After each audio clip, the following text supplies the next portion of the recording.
What if I told you one of Fiji's most beautiful landscapes is also one of its most important archaeological sites? Beneath these sand dunes are more than 3,000 years of history, and over 100 ancient burials have been discovered here. The crazy part? When you arrive, you don't even see the sand dunes.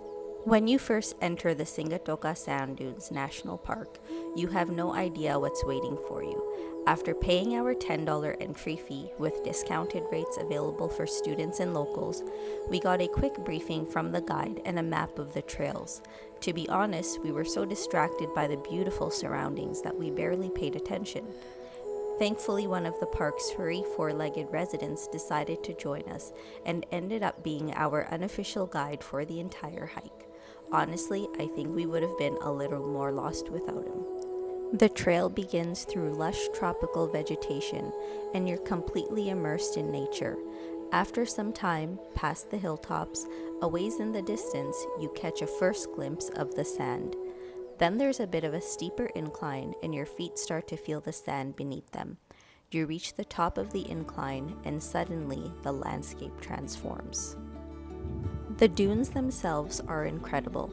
They stretch for what feels like forever, rising high above the coastline.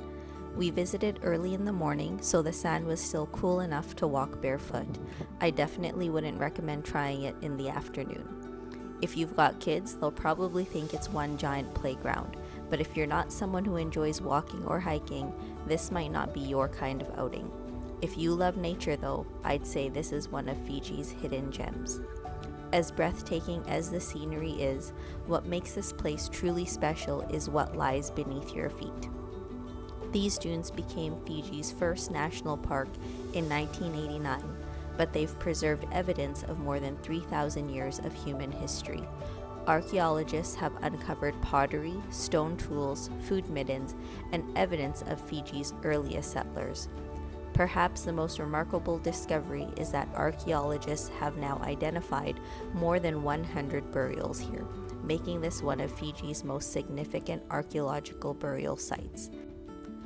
Knowing that you're walking through a place where generations of people lived and where many were laid to rest completely changes the experience. It's not just a beautiful landscape, it's sacred ground and an incredible window into Fiji's ancient past.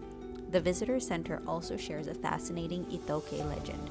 According to the story, a giant fleeing across the sea dropped soil that formed islands like Benga and Batulele, before emptying the last of the sand from his back here, creating the Sigatoka sand dunes.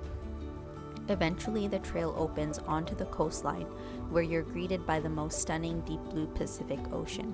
It's the perfect way to finish the loop. Although I do have to mention one thing. On the walk back, the wet sand was covered in little beachworms surfacing with the tide.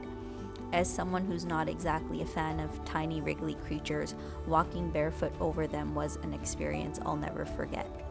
One thing I wish I'd known beforehand is that you can actually spend the entire day here. If I'd realized that, I definitely would have stayed longer. And if I ever come back to Fiji, this is one place I'd happily visit again. Photos simply don't do this place justice. The landscapes are spectacular, but what stayed with me most wasn't just the scenery. It was the feeling of walking through a place that preserves thousands of years of Fiji's history. It wasn't just a hike, it was an opportunity to connect with the ancient heritage of this nation, and that made the experience unforgettable.